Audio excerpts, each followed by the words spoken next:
O aviso de despejo ficara colado na porta do meu apartamento durante 3 dias inteiros até que finalmente o arranquei.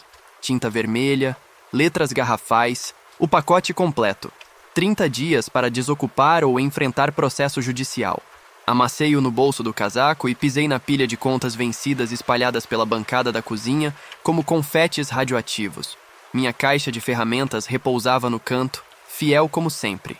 Alicates Klein, descascadores de fio do meu avô, o multímetro Fluke pelo qual economizei 3 meses quando ainda acreditava que tinha futuro.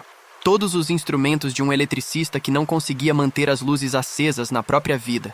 O telefone tocou exatamente quando eu pensava qual conta ignorar primeiro. Número desconhecido.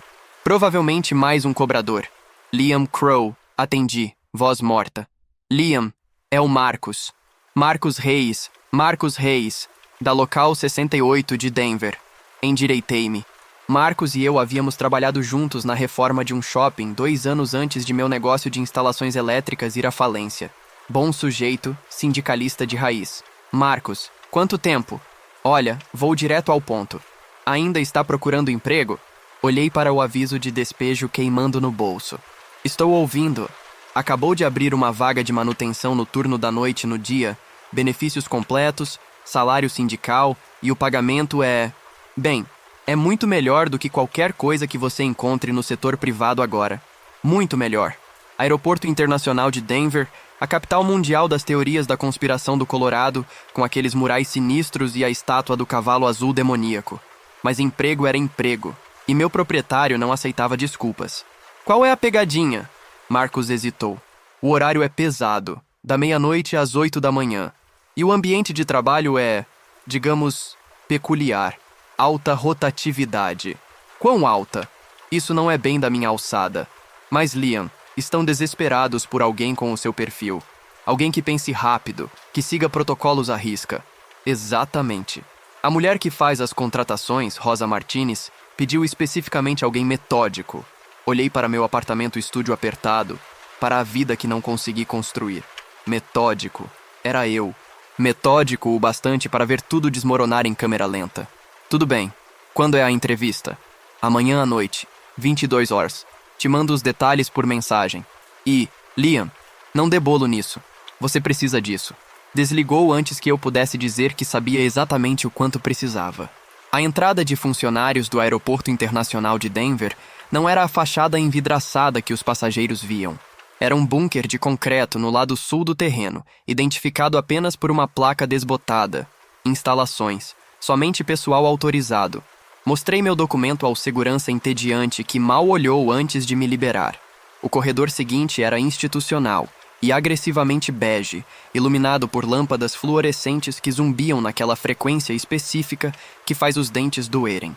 Desci 2 lances de escada, virei à esquerda na junção, mais uma escadaria.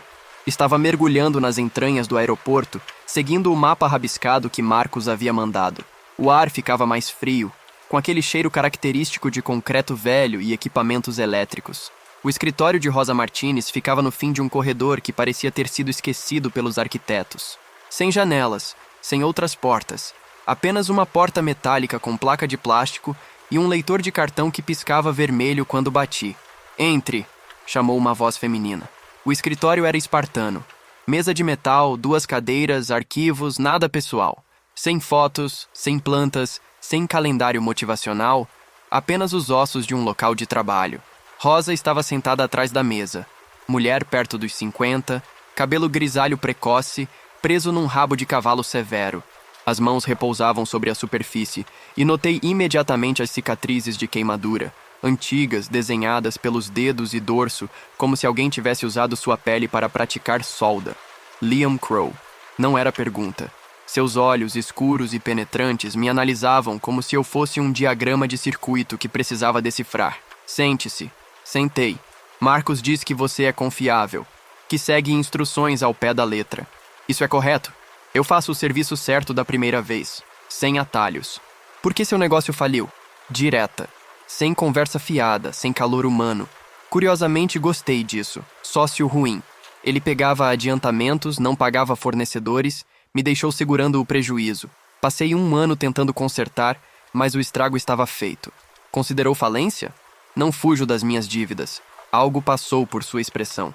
Não exatamente aprovação, mas reconhecimento. O cargo é simples na teoria, disse ela. Você fará parte da equipe de engenharia de instalações do turno da noite. Mantemos os sistemas elétricos do aeroporto fora do horário de pico. O trabalho é padrão. Manutenção de painéis, reparos de circuitos, resposta a emergências. O que não é padrão são os protocolos. Abriu uma gaveta e tirou um cartão laminado do tamanho de uma carteira de motorista. Deslizou-o pela mesa. Estes são seus regulamentos operacionais. Não são sugestões. Não são metáforas. São requisitos absolutos do emprego. Leia. Peguei o cartão. O texto estava impresso em fonte pequena e precisa. Protocolos de autorização nível 4.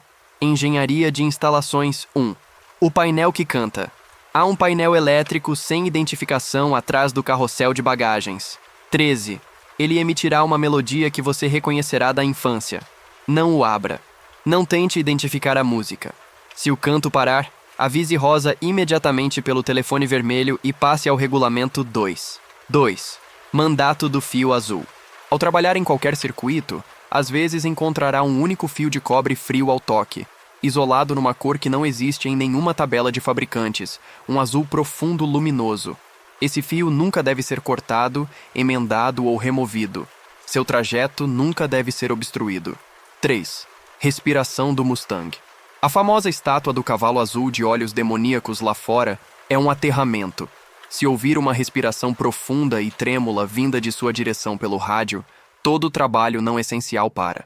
Você deve confirmar visualmente que ele permanece no pedestal.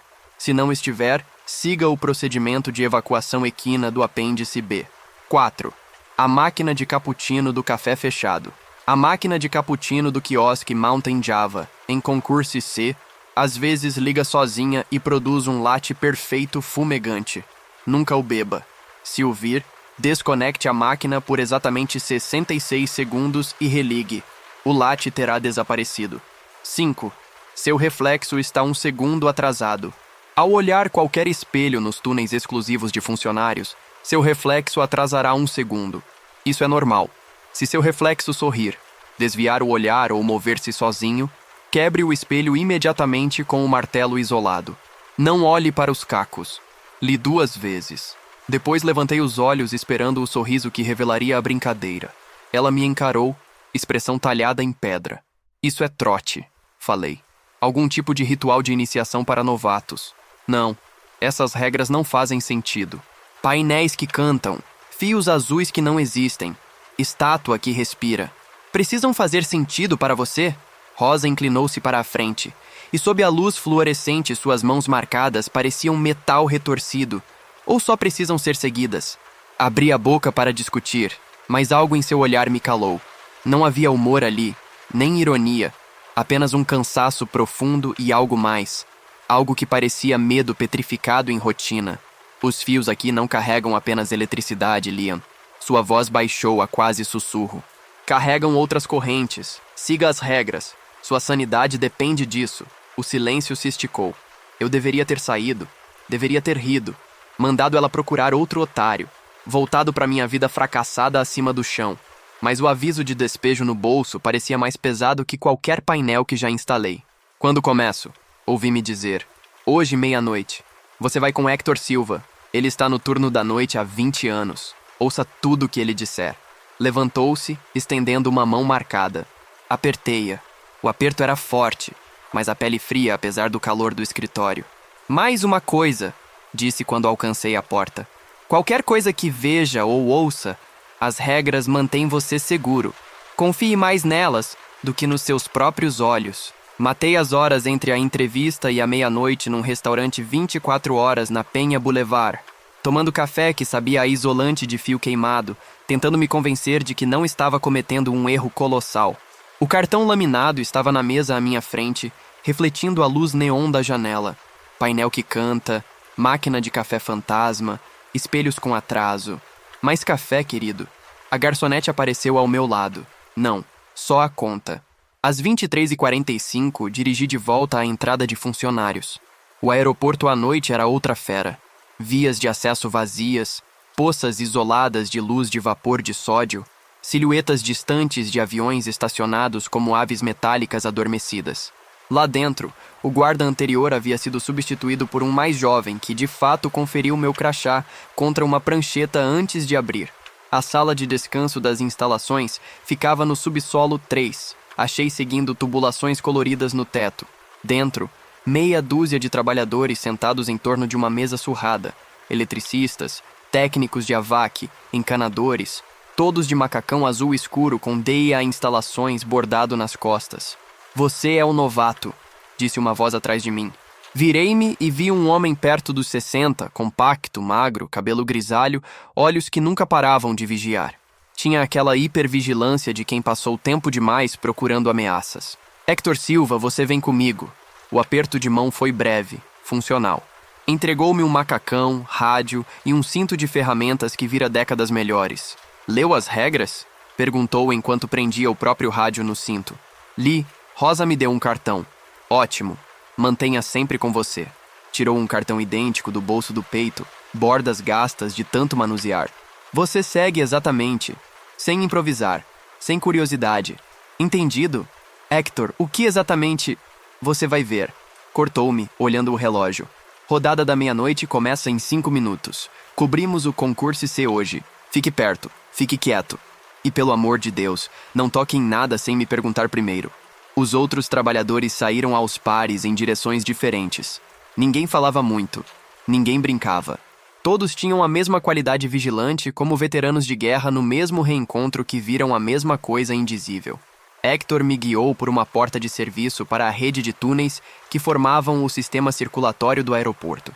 Tubos, conduítes, bandejas de cabos. Toda a infraestrutura que mantinha o aeroporto vivo corria por aqueles corredores como veias sob a pele.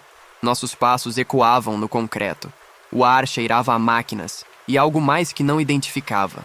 Ozônio, talvez, ou eletricidade estragada. Primeira parada, área de bagagens. Vamos passar pelo carrossel 13. Quero que me diga o que houve. Emergimos na área pública por uma porta sem identificação. A área de bagagens era vasta e vazia. Carrosséis congelados. O caos normal de viajantes substituído por silêncio opressivo. Nossas botas rangiam no piso polido. O carrossel 13 ficava no canto mais distante. Héctor parou a 20 metros, erguendo a mão. Escute, disse. Agucei os ouvidos. Primeiro nada. Depois, tênue, quase inaudível, um zumbido. Não o mecânico de motor ou o assovio de ar, mas melódico, musical. E conforme foquei, o reconhecimento subiu pela espinha como água gelada. Estava cantarolando Brilha, brilha, estrelinha, a canção de ninar que minha mãe cantava toda noite até eu completar 7 anos. Minha mão moveu-se instintivamente para o carrossel, para o painel de acesso comum na parede atrás. Não, a voz de Héctor foi cortante. Regra 1. Você não abre. Nem tenta identificar a música. Mas eu consigo... Consegue mesmo? Olhou-me e vi então o medo sob a vigilância. Tem certeza? Porque eu ouço esse troço cantar há 2 décadas e toda vez é uma música diferente. Sempre algo da minha infância. Sempre algo que me dá vontade de entender por quê. O zumbido continuou doce, familiar e totalmente errado. O que tem atrás do painel? Perguntei. Algo que fica contido enquanto seguirmos as regras. Virou-se. Vem, temos circuitos para conferir. As 3 horas seguintes passaram num borrão de manutenção rotineira. Trocamos reatores no concurso C, rastreamos falha numa caixa de junção perto do portão 47, religamos disjuntor que apagou fila de máquinas de venda. Trabalho elétrico normal, seguro, previsível, chato. Eu começava a relaxar, pensando que talvez as regras fossem só teatro trabalhista sofisticado para manter funcionários tensos. Quando descemos a um túnel de serviço ligando o concurso C ao terminal principal, Héctor parou numa junção, consultando o tablet. Preciso verificar circuitos 47 a 52. Me dá o multímetro. Tirei do cinto e entreguei enquanto ele testava a tensão no painel. Olhei ao redor. Tubos expostos no teto, feixes de cabos e na parede à esquerda um espelho empoeirado, provavelmente sobra de antiga estação de manutenção. Captei meu reflexo no canto do olho e virei-me. O homem no espelho parecia cansado. Macacão amarrotado, cinto pendurado torto, cabelo bagunçado de puxar o macacão. Levantei a mão direita para ajeitar. No espelho, o reflexo ergueu a mão direita. Um segundo depois, congelei. O gesto se completou. A mão do reflexo tocou o cabelo, acompanhando meu movimento com um atraso tão sutil que poderia ter imaginado, mas não imaginei. Um segundo inteiro, talvez mais. Frio envolveu meu peito. Apertou. Hector, consegui dizer. Ele ergueu os olhos do painel, viu minha cara, seguiu meu olhar ao espelho. Fechou os olhos brevemente, resignação no rosto. Regra 5, disse baixinho. Seu reflexo está 1 segundo atrasado. Isso é normal. Normal? Minha voz falhou. Como isso é normal? Porque é assim aqui nesses túneis, neste lugar. Fechou a porta do painel. Trancou com cuidado deliberado. Você viu o atraso. Ele fez mais alguma coisa? Sorriu, desviou o olhar. Moveu-se sozinho? Não. Só atrasado, então. Está funcionando como bem. deveria. Pôs a mão no meu ombro. Primeiro gesto de calor que mostrou a noite toda. Sei que é loucura, Liam. Acredite, sei. Mas esse é o emprego. É nisso que a gente se inscreveu. As regras nos mantêm seguros. Confie nelas mais do que no que vê. As palavras de Rosa ecoaram naquele túnel de concreto, cercado pela infraestrutura zumbidora de algo que só começava a entender. Terminamos o turno em silêncio. Enquanto voltávamos à sala de descanso pelo labirinto de corredores de serviço, mantive os olhos longe de superfícies refletoras. O cartão laminado no bolso parecia quente contra o peito, talismã protetor ou aviso que deveria ter levado a sério. A primeira semana virou rotina de concreto e cobre, luzes fluorescentes e estática de rádio. Aprendi a geografia oculta do aeroporto, o labirinto de túneis sob os concursos A a C, o emaranhado de salas mecânicas que mantinham os terminais respirando, os atalhos entre níveis que só a equipe noturna conhecia. De dia, dormia no apartamento com cortinas blackout. O aviso de despejo agora enterrado sob pilha de contas pagas. O dinheiro era real. O trabalho era real. As regras, dizia a mim mesmo, eram só excentricidade. Mas o atraso de 1 segundo do espelho me assombrava. Evitava superfícies refletoras quando possível. Hector tornou-se meu guia pelos ritmos escondidos do aeroporto. Ensinou quais transformadores zumbiam meio tom abaixo, quais caixas de junção ficavam inexplicavelmente frias, quais corredores pareciam diferentes às 3A versus às 5's. Nunca explicava por quê, e parei de perguntar. Suas mãos marcadas moviam-se pelos sistemas elétricos com precisão de especialista em desarmar bomba. Nunca apressado, sempre conferindo 2 vezes. Na quinta noite, sentamos na pausa para a refeição na sala de descanso. O café era horrível, mas quente. Hector encarava o quadro de escala laminado na parede sem realmente ler. Quanto tempo até as pessoas desistirem? Perguntei. A maioria 2 semanas, Tracy teimoso. Tomou um gole. Rosa geralmente acerta na entrevista quem vai durar. O que fez ela achar que eu duraria? Olhou-me então, olhos vigilantes avaliando. Você não riu das regras. Não discutiu. Só perguntou quando começava. Pausou. Pessoas que já perderam tudo têm menos medo de coisas impossíveis. Doeu porque era verdade. As violações, falei baixo. Você mencionou violações antes da época da Rosa. O maxilar de Hector travou. 3 anos atrás, alguém cortou um fio azul. Técnico de manutenção que achou que era erro no esquema. Usou alicate de corte. Tamborilou os dedos no copo de café. Levamos 6 horas para conter o que veio. Perdemos 2. Rosa ganhou aquelas cicatrizes fechando a ruptura manualmente. Lembrei das mãos de Rosa, padrões queimados como diagramas de circuito. O que veio? Nada que eu consiga explicar. Nada que deveria existir. Levantou-se, jogando café na pia. Mas as regras valeram para quem as seguiu. Quem não... Deixou a frase no ar. Na 9ª noite, puxamos instalação de conduíte num túnel de serviço sob o concurso B. Banco de luminárias. LED precisava de fiação nova. Tínhamos que passar conduíte novo por trecho de parede intocado desde a construção do aeroporto. Medi 2 vezes. Marquei pontos de perfuração a lápis. Hector segurava a lanterna enquanto eu posicionava a martelete no concreto. Trabalho padrão. Já fiz 1000 vezes. Puxei gatilho. A broca mordeu concreto. Então vi. Pelo buraquinho, mal visível na poeira, algo brilhava numa cor impossível. Azul profundo luminoso que parecia gerar luz própria. Matei a furadeira na hora, coração disparado. Hector. Ele estava ao meu lado em instante, apontando lanterna no buraco. O fio azul serpenteava pela cavidade atrás da parede, isolado naquela cor que não existe em nenhum código elétrico que estudei. Radiava frio, e mesmo a 10 centímetros sentia na face. Regra 2. Mandato do fio azul. Quão perto? Minha voz saiu rouca. Hector mediu com os olhos. Meio centímetro, talvez menos. Se tivesse furado 2 segundos mais, a broca teria atingido. Pensei na história de Hector. 6 horas para conter. 2 mortos. Mãos começaram a tremer. Reencaminhamos, disse Hector calmo. Tirou o tablet e começou a desenhar novo trajeto. Subir e contornar. Adicionar caixa de junção no teto. Vai custar 1 hora, talvez mais. Quase, mas não fez. Olhou-me e algo mudou na expressão. Respeito, talvez reconhecimento. Você viu a tempo. Parou. Isso importa. Passamos a hora seguinte passando conduíte pelo teto. Trabalho lento e desajeitado. Nenhum falou do fio azul deixado intocado na parede. Mas fiquei olhando para o ponto, meio esperando o brilho aumentar. Quando terminamos, Hector bateu no meu ombro. Bom, disse simplesmente. Você viu. As 4 palavras pareceram formatura. 2 noites depois, Rosa nos separou para cobrir mais área. Falha numa luminária de banheiro no concurso C, e eu peguei o chamado enquanto Hector lidava com o disjuntor do outro lado do terminal. Concurso C às 2 Is era estudo de vazio. Portões escuros, monitores apagados. Passos ecoavam. O ar estéril, reciclado, frio. Então captei. Aroma inconfundível de café fresco. Parei. O cheiro era vivo, real, fora de lugar. Meu rádio crepitava com vozes distantes de outras equipes, mas ali o saguão parecia suspenso em silêncio. O cheiro aumentou ao contornar esquina. Luz escapava de quiosque fechado. Mountain Java, grade metálica arriada, exceto que agora estava erguida. E dentro do espaço pequeno, a máquina de cappuccino brilhava sob luzes fortes. Um latte na bancada. Espuma perfeita em forma de folha. Vapor subia em espirais delicadas. Minha boca salivou involuntariamente. Não comera 6 horas.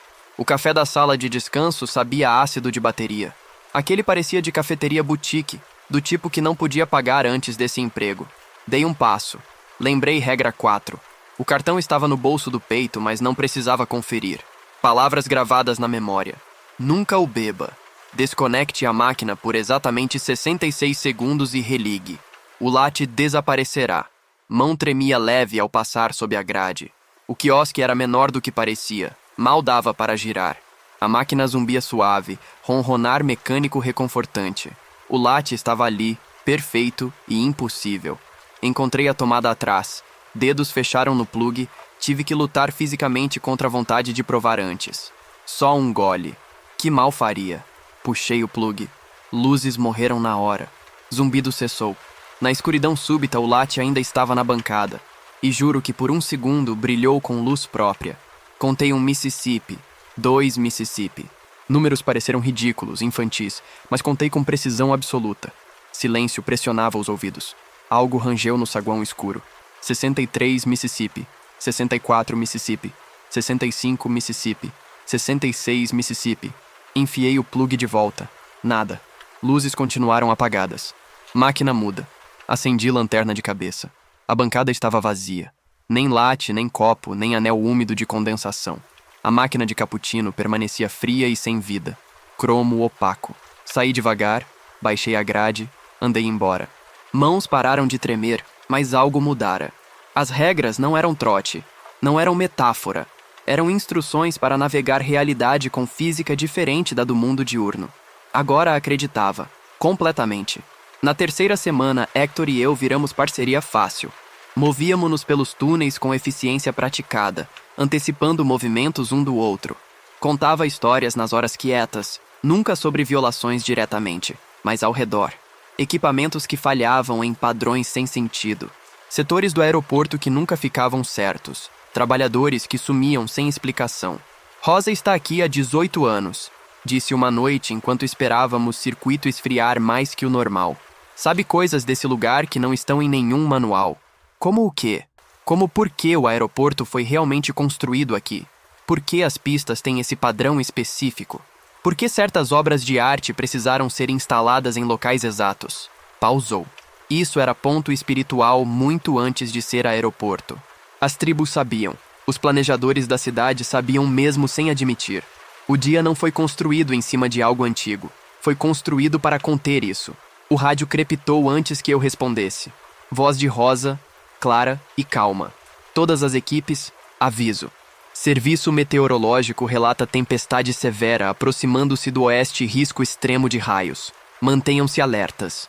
Olhei instintivamente para cima, mesmo estando 3 níveis abaixo. Raios afetam aqui embaixo?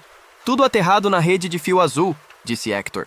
Raios descarregam na Terra por caminhos normais, mas se atingir parte errada do sistema... Não terminou. 20 minutos depois a tempestade chegou. Senti antes de ouvir. Mudança de pressão que fez ouvidos estalarem. Luzes piscaram uma vez. Estabilizaram. Então o rádio explodiu em estática. E através do ruído branco, ouvi. Respiração. Profunda. Úmida. Trêmula. Ressonava pelo alto-falante como vento em caverna, mas havia algo orgânico, algo vivo. O rosto de Hector embranqueceu. Mustang, sussurrou. Regra 3. A estátua lá fora, o aterramento. Rádio dele crepitou. Todas as equipes, código amarelo no conjunto de aterramento externo, Silva e Crow, vocês estão mais próximos do acesso sul. Confirmem que a haste principal está estável. Já corríamos correndo. Os corredores pareceram diferentes na corrida. O zumbido familiar dos sistemas elétricos mudara para algo dissonante, como orquestra afinando na clave errada. Botas batiam no concreto, enquanto aquela respiração impossível ecoava na minha cabeça. Profunda, úmida, orgânica. Som de algo gigantesco puxando o ar para pulmões que não deveriam existir. Acesso sul 2 níveis acima. Hector ofegava, rádio na mão. Movia-se com eficiência de quem já correra esses corredores em emergências anteriores, virando esquinas sem hesitar. Segui, cinto de ferramentas quicando no quadril. O cartão parecia queimar no bolso do peito. Regra 3. Respiração do Mustang.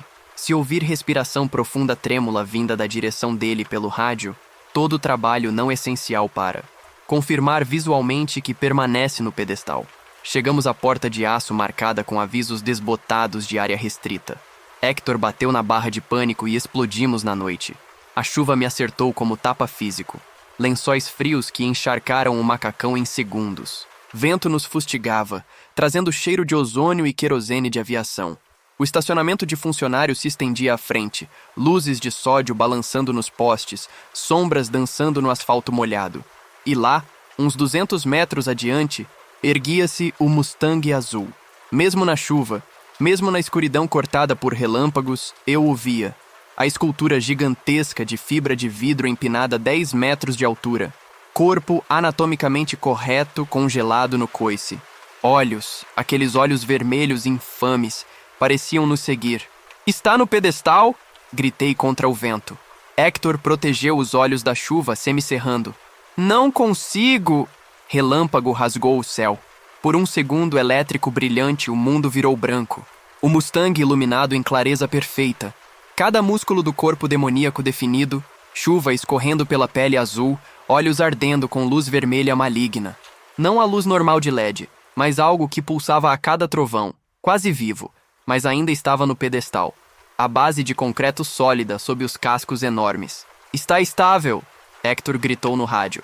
Repito, haste de aterramento principal estável e no lugar. A voz de Rosa voltou, quase perdida na estática. Copiado, Silva. Mantenham posição até o mundo explodiu. Raio atingiu o campo de aviação com um som de realidade rasgando. O clarão tão forte que vi veias nas pálpebras fechadas. A onda de choque senti nos ossos. Todas as luzes do aeroporto morreram. Terminais atrás ficaram negros. Luzes de pista apagaram. Até os olhos do Mustang escureceram. Por 1, 2, 3 segundos eternos, o aeroporto internacional de Denver deixou de existir eletricamente. Ficamos na escuridão absoluta, chuva martelando, e entendi com clareza perfeita que algo fundamental quebrara. Então os geradores de emergência ligaram. Luzes voltaram, mas erradas, mais fracas, piscando. Os olhos do Mustang brilharam de novo, mas agora pareciam nos observar com foco inconfundível. Juro que a cabeça da estátua virou ligeiro, embora soubesse ser impossível. O rádio de Hector explodiu em vozes sobrepostas. Drenagem maciça de energia no concurso B esquema. Rede de fio azul. Espelhos no túnel 7. Reflexos não coincidem. Estão se movendo sozinhos. Algo errado. Muito errado. A voz de Rosa cortou o caos. Calma, mas tensa como nunca ouvira. Todas as equipes aqui, Martinez. O raio desestabilizou a grade de contenção. Falhas simultâneas em múltiplos protocolos. Sigam procedimentos de violação. Silva, contenção de espelhos. Hernandes, painel do carrossel. Crow, pausou. E na pausa ouvi algo que nunca imaginei ouvir dela. Incerteza. Crow, você é o melhor eletricista que temos agora. Preciso de você no cofre elétrico central. O sequenciador principal falhou. Se não resetarmos, a rede de fio azul fica fria e tudo que contemos vai começar a vazar. Boca seca. Não sei onde fica o cofre. Subsolo 5, quadrante noroeste. Estou enviando rota ao seu tablet. Voz endureceu. O canto parou. Liam, o carrossel 13 está mudo. É o buffer principal. Sem ele, a pressão sobe. Você tem que se mexer rápido. Hector já corria de volta à porta, mas parou, virou, olhou-me na chuva. Nos olhos dele vi algo novo. Medo. Não a cautela vigilante de sempre, mas terror verdadeiro. Boa sorte, disse. Depois sumiu engolido pelo terminal. Corri atrás, mas na primeira junção nossos caminhos divergiram. Ele esquerda para túneis onde espelhos precisavam ser quebrados. Eu direita, tirando o tablet com dedos molhados e dormentes. Tela acendeu mostrando o esquema que nunca vira. Camadas sob as áreas públicas, descendo fundo demais para qualquer aeroporto precisar. A rota pulsava vermelha. Subsolo 5. Desci. Elevadores mortos, então escadas. Cada nível mais frio, ar mais denso. Iluminação de emergência mais rara. No subsolo 3, já andava em poças de sombra com só lanterna e brilho do tablet. Sons do aeroporto sumiram. Sem rádio, sem trovão distante, só minha respiração e eco dos passos. Subsolo 4 era concreto antigo e tubos ainda mais antigos, infraestrutura da construção original ou talvez anterior. Paredes vertiam condensação. Algo gravado no concreto ali. Símbolos que não reconhecia, desgastados pelo tempo, mas visíveis no facho da lanterna. Pareciam avisos. Subsolo 5 não parecia parte de aeroporto. Escadaria terminava em corredor único, estreito e opressivo. Teto baixo, tive que me abaixar para dutos. Paredes rocha nua em trechos, como se esse nível fora escavado, não construído. Tablet mostrava cofre no fim do corredor, mas esquema falhava. Pixels se desfazendo e recompondo em padrões que doíam olhar. A porta do cofre elétrico central era aço maciço rebitado como de encouraçado. Roda de bloqueio no centro, acima estêncil amarelo desbotado. Somente pessoal autorizado. Autorização nível 5 necessária. Girei a roda. Girou fácil. Bem lubrificada apesar da idade. Mecanismos internos clicaram e gemeram. Algo pesado retraiu. A porta abriu em dobradiças contrapesadas, revelando escuridão que minha lanterna não penetrava totalmente. O ar que saiu estava errado. Ozônio e eletricidade sim, mas por baixo algo orgânico. Podre, decomposição, cheiro de coisa morta nas paredes nunca encontrada. Entrei. O cofre era a catedral de infraestrutura elétrica. Transformadores tamanho de carros em plataformas isoladas. Bandejas de cabos no alto em novelos complexos. Caixas de junção nas paredes como cracas tecnológicas. E por toda parte, tecidos por tudo, fios azuis. Alguns ainda brilhavam com aquela cor impossível, pulsando suave como veias carregando sangue estranho, mas outros apagados. Trechos mortos da rede de contenção frios e inúteis. Os fios ativos zumbiam, não eletricamente não, mas musicalmente, mesmo jeito do painel do carrossel 13. Cada fio cantava nota diferente. Juntos formavam harmonia, feitiço. A porta bateu atrás com som de tampa de túmulo. Luzes de emergência gaguejaram. Nos piscar vi. Movimento. Sombras entre transformadores não correspondiam à fonte de luz. Formas que se contorciam quando luz apagava, congelavam quando acendia. E nesses momentos congelados via melhor. Silhuetas quase humanas, mas erradas. Altas demais. Muitas articulações. Cabeças inclinadas em ângulos que quebrariam pescoço. Meu rádio crepitou. Voz de Rosa distante e corrompida por estática. Liam, sequenciador. Parede norte, chave vermelha. Rápido. Forcei-me a andar. Tablet mostrava a localização do sequenciador principal. Parede norte. Como Rosa disse, tinha que navegar pelo labirinto de equipamentos, pisando sobre conduítes, abaixando sob bandejas, sempre ciente das sombras se movendo no canto do olho. Um fio azul pendia direto no meu caminho, brilhando suave. Balançava como se houvesse brisa, embora o ar estivesse parado. Regra 2. Caminho nunca obstruído. Contornei, perdendo segundos preciosos. As sombras ficaram ousadas. Quando luzes piscavam, estavam mais perto. Ouvia agora. Sons de respiração múltiplas fontes ao redor. Mesma respiração úmida, trêmula do rádio, mas menores, mais famintas. As coisas que vazavam pela grade de contenção falhando. Lanterna pegou uma diretamente quando luzes morreram. Alta, esguia, pesadelo com muitas juntas. Cabeça alongada que se abria verticalmente onde deveria haver boca. Por um segundo eterno, encarou-me com olhos buracos para outro lugar escuro antigo e infinitamente paciente. Luzes voltaram e sumiu. Mas sabia que não sumira de verdade. Só esperava entre luzes. O sequenciador principal erguia-se na parede norte como altar a um deus esquecido. Mais antigo que tudo no cofre. Latão, cobre e isoladores cerâmicos de época em que eletricidade ainda era reverenciada religiosamente. A chave central era cerâmica vermelha enorme gasta por décadas de mãos em emergências. Entre mim e a chave o ar ondulou. Tremeluziu realidade dobrando em ponto de escuridão que vazava fumaça. Estática, desespero. Violação ativa, vazamento na grade. E eu tinha que atravessar para resetar. Luzes apagaram de novo. Na escuridão, respirações me cercaram. Algo tocou meu ombro. Dedos frios com ossos demais.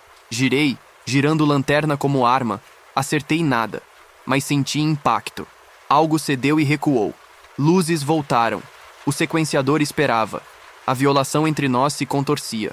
Pensei nas regras, nas mãos marcadas de rosa, nas histórias de Hector sobre quem não sobreviveu, na lógica simples brutal que me mantivera vivo, seguir as regras, consertar o quebrado. Puxei luvas de trabalho apertado, respirei fundo, avancei para dentro da violação. Sentiu como afogar em água gelada e fogo ao mesmo tempo frio que queima, calor que congela. Empurrei, cada nervo gritando errado, e minhas mãos acharam a chave vermelha do outro lado, mas não conseguia mexer.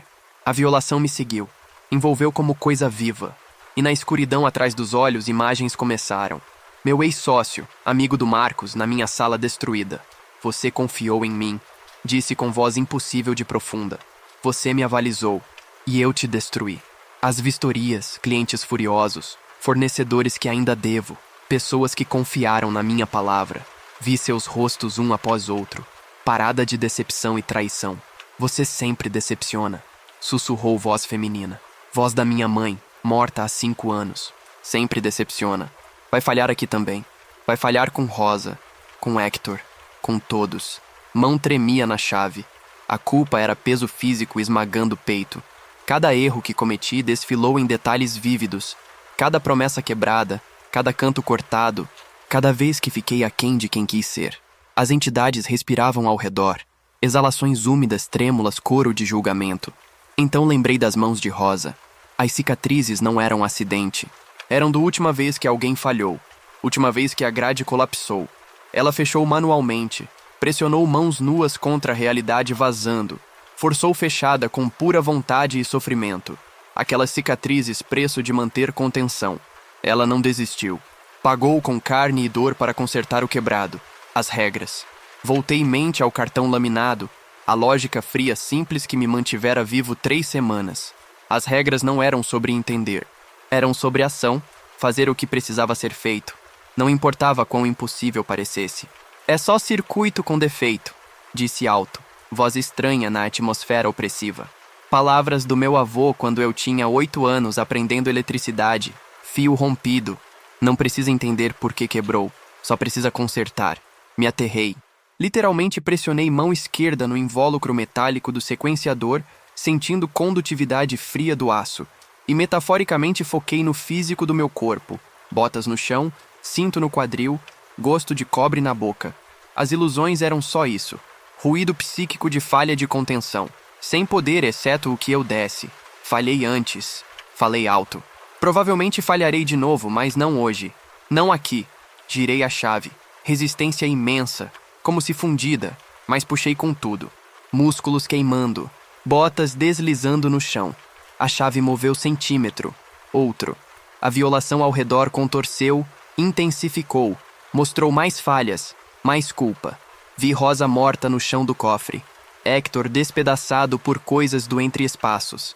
Vi aeroporto consumido, grade estilhaçada, Denver porta para horrores. Nada era real. Ainda não.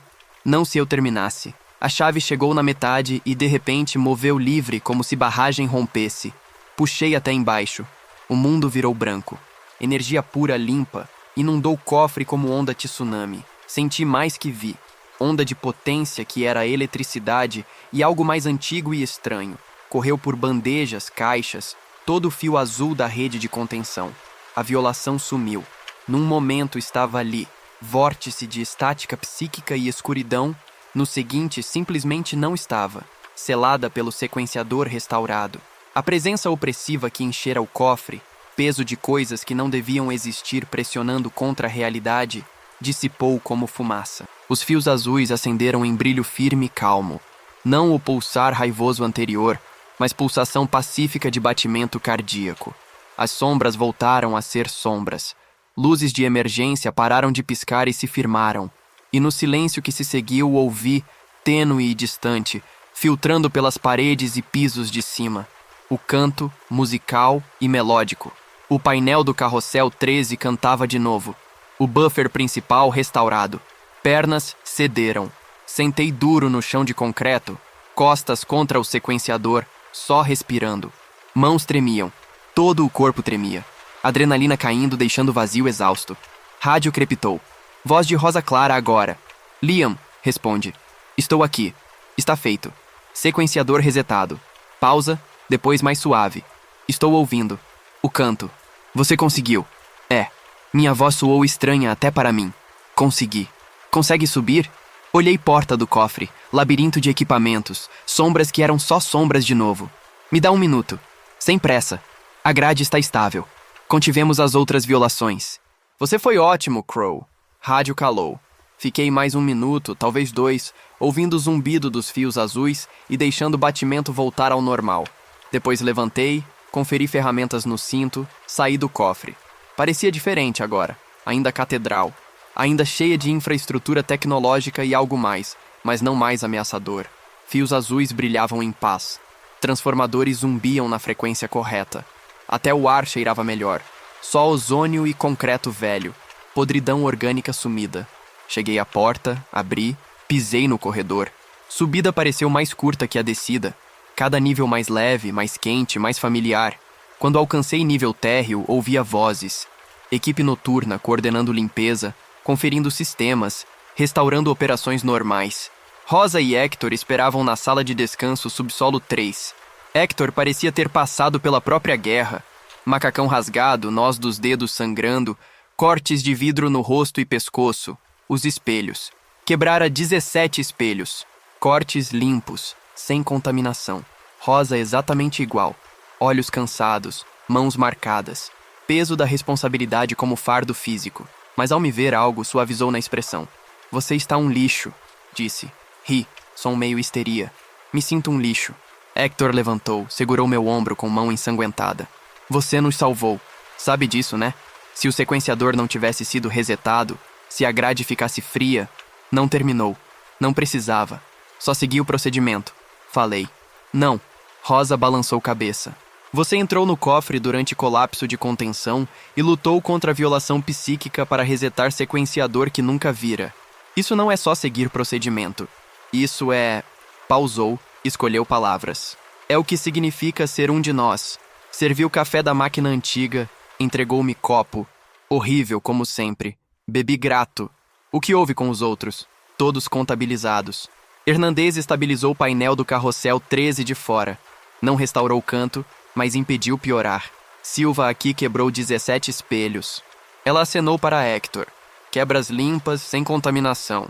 Outras equipes lidaram com violações menores nos saguões, mas o cofre era o ponto crítico. Se você tivesse falhado... Mas não falhei. Falei baixo. Não falhou. Ficamos em silêncio bebendo café horrível, deixando a adrenalina baixar, realidade se assentar. O aeroporto estava salvo. A grade de contenção restaurada. As regras voltaram a valer. Na noite seguinte, relatei à meia-noite como sempre. O aeroporto parecia normal, ou o que passava por normal ali. Fios azuis brilhavam suave em caminhos ocultos. Painel do carrossel 13 zumbia melodia familiar irreconhecível. Espelhos nos túneis mostravam reflexos 1 segundo atrasados, como deveriam. Cortes de Hector estavam enfaixados. Nós dos dedos envoltos em gaze. Trabalhamos turno em silêncio confortável, conferindo circuitos, trocando reatores, mantendo a grade que impedia o impossível vazar. Na pausa, sentei no concurso C, olhando pela janela enorme, os portões vazios, terminais escuros, aeroporto adormecido. Lá fora, visível pelo vidro, o Mustang azul empinava contra o céu noturno, olhos vermelhos com brilho LED normal. Só estátua, haste de aterramento eficaz para energias que não deveriam existir. Tirei o termo, servi café só marginalmente melhor que o da sala. Bebi devagar. Esse lugar, esse emprego não era o que pensei. Não era fugir do fracasso ou se esconder. Era ficar entre a realidade e o que espreita nos espaços entre. Era seguir regras sem sentido porque funcionam. Era ser guardião de algo frágil e essencial. Tirei do bolso do peito o cartão laminado. 5 regras em fonte pequena precisa. Não precisava mais ler. Decorara cada palavra, entendia cada implicação. Mas guardei mesmo assim, meu manual, lembrete do que importava ali. O primeiro capítulo da minha vida antiga fechado. O segundo, onde sou eletricista que mantém mais que fiação, começara.